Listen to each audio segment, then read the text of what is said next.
Well, a Gilbert family saw a lack of training for how first responders communicate with and help people on the autism spectrum through crisis situations. 12 News journalist Gabriela Becerra shares how they're bridging that gap.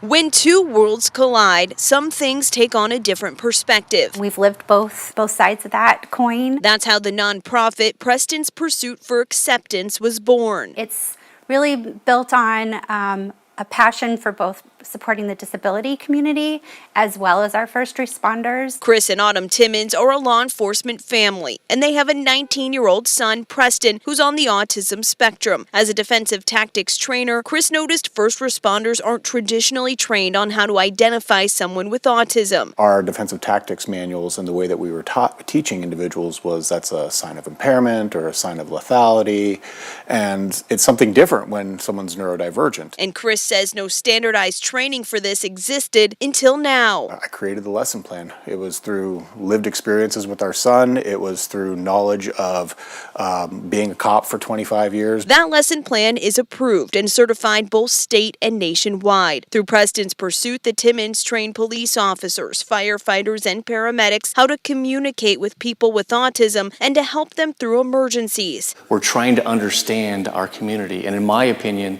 that's what modern policing is. Surprise Police Lieutenant Garrick Boxberger says both sworn and civilian members of his department just completed the training with hopes they can better serve their community. It provided the tool set for the officers to de-escalate situations.